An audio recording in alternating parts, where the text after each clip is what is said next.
खासदार प्रतिभा धानोरकरांनी काँग्रेसच्या 13 नगरसेवकांना यवतमाळच्या एका हॉटेलमध्ये ठेवलंय। काँग्रेसचे माजी शहराध्यक्ष रामू तिवारींचा दावा, प्रदेशाध्यक्षांनी नगरसेवकांना त्यांचं मत विचारलं तर वडेट्टीवारांसोबत असल्याचं दिसेल, तिवारींची प्रतिक्रिया। परभणी महानगरपालिकेत ठाकरेंची शिवसेना आणि काँग्रेसच्या वतीनं महापौर होण्याची शक्यता। ठाकरेंच्या शिवसेनेकडून 5 नावं तर काँग्रेसकडून 2 नावं महापौर पदासाठी चर्चेत। मालेगावात सत्ता स्थापनेसाठी राजकीय हालचालींना वेग, सत्ता स्थापनेसाठी 43 नगरसेवकांचं संख्याबळ आवश्यक। मालेगावात 43 नगरसेवक अज्ञात स्थळी, इस्लाम पार्टीचे 35, समाजवादी पार्टीचे 5, काँग्रेसचे 3 नगरसेवक अज्ञात स्थळी। पुण्याच्या प्रभाग 1 मध्ये बॅलेट किंवा ईव्हीएमवर मतदान घ्यावं यासाठी 26 जानेवारीला मतदान। शिवसेना रिपब्लिकन सेनेचं अनोखं आंदोलन, प्रभागातील नागरिकांसाठी 26 जानेवारीला मतदान होणार। परभणी ठाकरेंच्या शिवसेनेने संग्राम जामकर यांचं तिकीट कापलं। ठाकरे पक्षाकडून राष्ट्रवादीतून आलेल्या किरण सोनटक्के यांना तिकीट, तर शिवसेनेच्या ध्येय धोरणानुसार मी यापुढील वाटचाल करेन, किरण सोनटक्केंची माहिती। रत्नागिरीच्या संगमेश्वरमध्ये कोसुम गटात महायुतीमध्ये मैत्रीपूर्ण लढत। कोसुम गटातून भाजपकडून प्रमोद अधटरावांना उमेदवारी, तर शिंदेंच्या शिवसेनेच्या रोहन बने यांनाही उमेदवारी। अमरावतीच्या अचलपूर नगर परिषदेमध्ये भाजप आणि एमआयएमची युती, समितीच्या सभापती पदासाठी भाजप आणि एमआयएमची एकमेकांना साथ। अचलपूरमध्ये भाजप आणि एमआयएम सोबत असल्याने आता राजकीय चर्चांना उधाण। अकोला महापालिकेत सत्ता स्थापनेसाठी हाय व्होल्टेज पॉलिटिक्स, भाजपला रोखण्यासाठी एमआयएम, काँग्रेस आणि दोन्ही राष्ट्रवादींच्या नेत्यांची प्रकाश आंबेडकरांसोबत 45 मिनिट बैठक। धुळे महापालिकेत विरोधी पक्ष नेतेपदासाठी एमआयएम, राष्ट्रवादी काँग्रेसमध्ये चुरस, तर विरोधी पक्ष नेतेपदी एमआयएमचा सदस्य विराजमान होणार। माजी आमदार फारुख शहा यांचा दावा। छत्रपती संभाजीनगर महापालिकेचे महापौर पद खुल्या गटासाठी असल्यानं भाजपकडून महापौर पदासाठी इच्छुकांची गर्दी। महापौर पदासाठी सर्वसाधारण आरक्षण सुटल्यानंतर समीर राजूरकर यांचा दावा असण्याची शक्यता। कोल्हापुरात महापौर पदाबाबत शिंदेंच्या शिवसेनेकडून बॅनरबाजी, बाळासाहेबांची स्वप्नपूर्ती, शिवसेनेचा महापौर होणार, बॅनरवर आशय। आमदार राजेश क्षीरसागर यांच्याकडून ही बॅनरबाजी। आरक्षण मर्यादा ओलांडलेल्या जिल्हा परिषदांचा पेच कायम।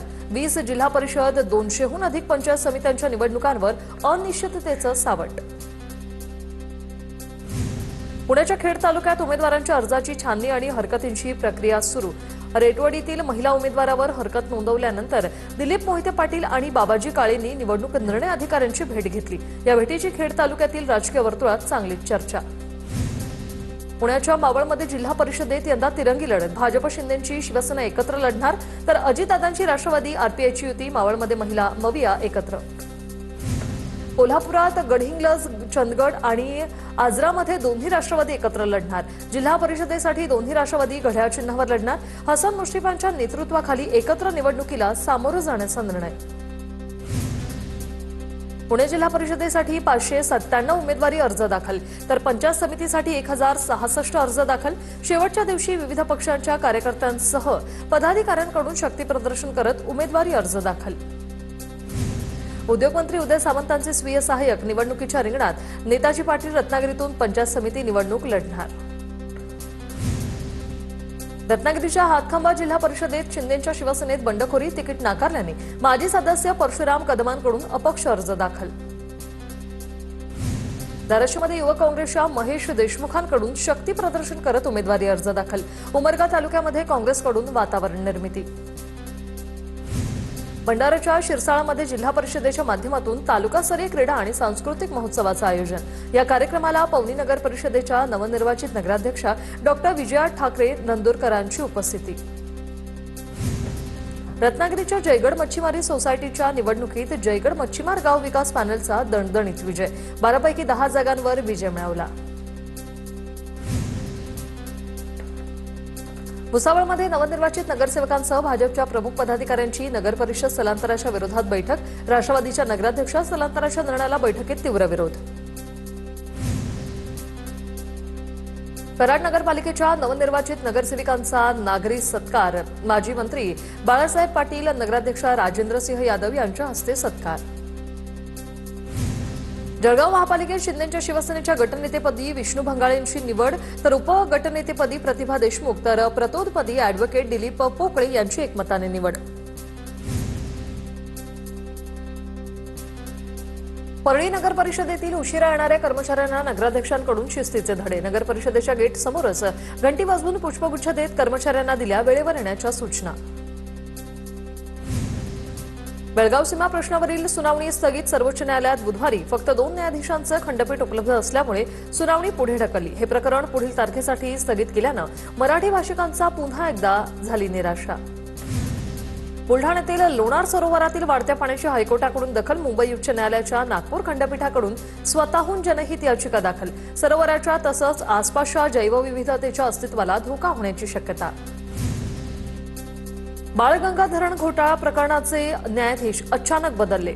आरोपी निसार खत्रींविरोधात 30,000 पानांचं आरोपपत्र दाखल. न्यायाधीश बदलल्याने राजकीय वर्तुळात चर्चा. नंदुरबारमध्ये ओल्या लाल मिरचीचा हंगाम शेवटच्या टप्प्यात आल्याने दरात वाढ. मिरची उत्पादक शेतकऱ्यांच्या पदरी मोठी निराशा. हंगाम संपत आल्याने पुढील काही दिवसात मर्यादित प्रमाणातच आवक होण्याची शक्यता. वाशिम जिल्ह्यात मागील 2 दिवसांपासून वातावरणात बदल. ढगाळ वातावरणाचा रब्बी हंगामातील हरभरा पिकावर परिणाम होण्याची शक्यता. शेतकऱ्यांना उत्पादनात घट होण्याची भीती. भंडारा जिल्ह्यात या हंगामात 31 लाख क्विंटल धान खरेदी. 252 आधारभूत धान खरेदी केंद्रांवर धान खरेदी सुरू. शासनाचं आता 31 लाख क्विंटल धान खरेदीचं उद्दिष्ट पूर्ण झाल्याने शेतकऱ्यांकडे धान पडून आणखी 20 लाख क्विंटल उद्दिष्ट वाढवून देण्याची पणन विभागाची शिफारस. अलिबागचा हापूस आंबा वाशीच्या एपीएमसी बाजारात दाखल. केतकीचा मळा गावातील आंबा उत्पादक गौरव पाटलांना हंगामातील पहिली पेटी एपीएमसीत पाठवण्याचा मान. गोंदिया जिल्ह्यातील 89,000 शेतकरी नुकसान भरपाईच्या प्रतीक्षेतच. निधी उपलब्ध मात्र खात्यावर जमा होईना. अतिवृष्टीमुळे शेतकऱ्यांचं मोठ्या प्रमाणात नुकसान झालंय. वाशिम जिल्ह्यात काही ठिकाणी युरिया खताचा कृत्रिम तुटवडा निर्माण झाल्याचा शेतकऱ्यांचा आरोप.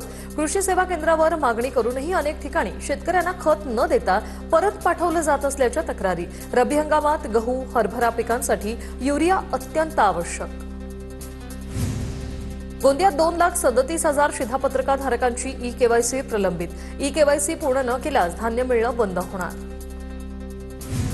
बीडच्या माजलगावातील साखर कारखान्याविरोधात शेतकऱ्यांचा एल्गार. विषारी पाण्याने शेती पिकं उद्ध्वस्त होत असल्याचा आरोप. प्रशासनाकडून ठोस कारवाई करण्याची मागणी. नाशिकच्या येवला तालुक्यात विहिरींनी तळ गाठायला केली सुरुवात. कमी पाण्यात शेती पिकं वाचवण्यासाठी तुषार सिंचनाचा शेतकऱ्यांनी आधार घेतला. उत्पादन घटण्याची शेतकऱ्यांमध्ये तीव्र भीती. माघी गणेशोत्सवाच्या निमित्ताने नालासोपाऱ्यातील राजनगरमध्ये भव्य पालखी मिरवणूक. गणेश मंदिर ट्रस्टच्या वतीने काढण्यात आलेल्या मिरवणुकीत महिलांचं लेझिम नृत्य. माघी गणेशोत्सवानिमित्त पुण्यातील दगडूशेठ हलवाई गणपतीचं दर्शन घेण्यासाठी भाविकांची गर्दी. मंदिराला फुलांची आकर्षक सजावट. नागपुरात गणेश जयंतीच्या निमित्ताने प्रसिद्ध टेकडी गणपती मंदिरात बाप्पाच्या दर्शनासाठी गर्दी. गणरायाच्या मंदिराला आकर्षक फुलांची सजावट. माघी गणेशोत्सवानिमित्त पासपोल नगरमध्ये इच्छापूर्ती माघी गणपती आगमनाचा सोहळा. यावेळी वसई विरार अग्निशमन दलातर्फे गणरायाला मानवंदना देण्यात आली. बायकाळ्यातील भगवा महाल येथील रमेश पाटणकरांच्या घरी माघी गणरायाचं आगमन. गेल्या 22 वर्षांपासून पाटणकर कुटुंबियांच्या घरी साजरा होतोय गणेशोत्सव. आकर्षक फुलांची सजावट करत पर्यावरणपूरक गणेश मूर्तीची स्थापना.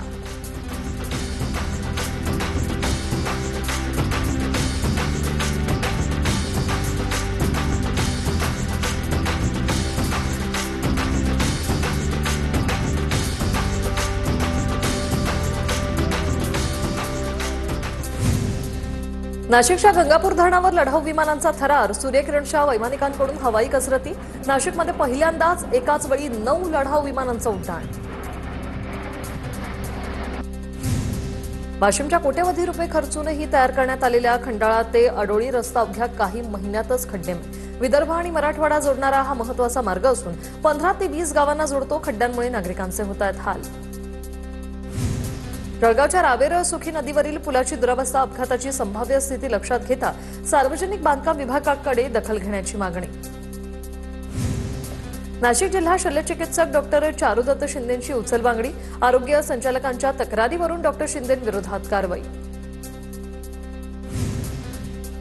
जळगावमध्ये जिल्हा परिषदेच्या आणखी 5 कर्मचाऱ्यांवर निलंबनाची कारवाई। दिव्यांग तपासणीत तफावत आढळल्याने अधिकारी मिनल करणवालांची कारवाई। याआधी 8 कर्मचाऱ्यांवर कारवाई।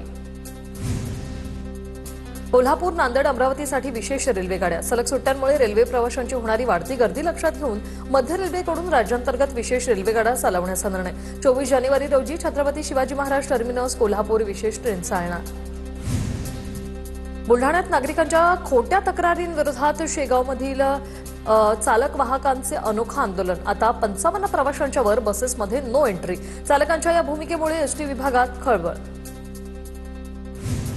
बीड जिल्हा रुग्णालयात माणुसकीला काळीमा फासणारा क्रूरपणा। सिटी स्कॅनसाठी आणलेल्या एका आजीला सायंकाळच्या वेळेला रुग्णालयातील कर्मचारी आतमध्ये कोंडून निघून गेले। विनातिकीट प्रवास करणाऱ्यांवर रेल्वेच्या नांदेड विभागाने कडक कारवाई करत महसूल संरक्षणात गाठला उच्चांक। नांदेड विभागात वाशिम रेल्वे स्थानकाचा समावेश। एप्रिल ते डिसेंबर 2025 या कालावधीत तिकीट तपासणी मोहिमेतून 11,06,00,000 रुपयांचा केला दंड वसूल। नंदुरबारमधील जिल्हा परिषद शाळांचे वीज बिल ग्रामपंचायती भरणार। शाळांचे वीज बिल थकीत असल्यामुळे वीज पुरवठा खंडित होण्याची शक्यता होती, मात्र आता ग्रामपंचायत बिल भरणार असल्याने विद्यार्थ्यांना याचा मोठा फायदा होईल। यवतमाळच्या किन्ही गावात श्री सत्यसाई संजीवनी हॉस्पिटलचे भूमिपूजन मोठ्या उत्साहात संपन्न। कार्यक्रमाला क्रिकेटपटू सुनील गावस्कर यांची प्रमुख उपस्थिती। भंडाऱ्यात दुर्गाबाई डोह यात्रे दरम्यान अंधश्रद्धा निर्मूलनासाठी जनजागृती कार्यक्रम। भूतबाधा, भानामती, जादूटोणा आणि बुवाबाजी सारख्या भ्रामक कल्पना दूर करण्यासाठी मार्गदर्शन। वाशिमसह ग्रामीण भागात अवैध सावकारीच्या पार्श्वभूमीवर दुय्यम निबंधक विभागाची धाड। प्रशासनाने 8 ठिकाणी धाडी टाकल्याची सूत्रांची माहिती। तर दुय्यम निबंधक कार्यालयाच्या अधिकाऱ्यांकडून अवैध सावकारी करणाऱ्या मारुती ठाकरेंच्या घराची झाडाझडती। लासलगाव पोलीस स्टेशन हद्दीतील विंचूरमध्ये 50 लाख रुपये किमतीच्या एमडी पावडर 2 आरोपी अटकेत आहेत। निफाड न्यायालयाकडून दोनही आरोपींना 27 जानेवारीपर्यंत पोलीस कोठडी। छत्तीसगडमध्ये माओवाद्यांकडून गोळ्या झाडून सरपंचाची हत्या। बिजापूर जिल्ह्यात दहशतीचं वातावरण। लातूरमध्ये कौटुंबिक वादातून आईने मुलीची हत्या केल्याची घटना। पतीला फोन करून घरी यायला सांगितलं, मात्र पती घरी न आल्याने चिमुकलीवर राग काढत जखमी केलं होतं। बीडमध्ये ऑनलाईन बेटिंग करणाऱ्यांवर 16 तासांनंतर गुन्हा दाखल होताच काही वेळात आरोपींना नोटीसवर सोडलं। 4 आरोपींकडून 11 मोबाईल, 2 लॅपटॉप जप्त। कोट्यावधींचे ऑनलाईन व्यवहार झाल्याची माहिती। बीडच्या सायगावमध्ये गोळीबाराची घटना। बंदूक काडतुसांसह आरोपीला पोलिसांनी ताब्यात घेतलं। आरोपी सय्यद हाशमीने शेतात असलेल्या कुत्र्यावर गोळी झाडल्याचा प्रकार। नाशिकमध्ये अवैध दारू वाहतूक करणारा आयशर पकडला। नाशिक ग्रामीण स्थानिक गुन्हे शाखेची कारवाई। निफाड तालुक्यातील पिंपळगावातील घटना। जळगावच्या अंमळनेर तालुक्यातील बावडेमध्ये एकाच रात्री 7 ठिकाणी घरफोड्या। रोख रक्कम, दागिन्यांसह लाखोंचा ऐवज लंपास झाल्याची माहिती। ग्रामस्थांमध्ये भीतीचं वातावरण।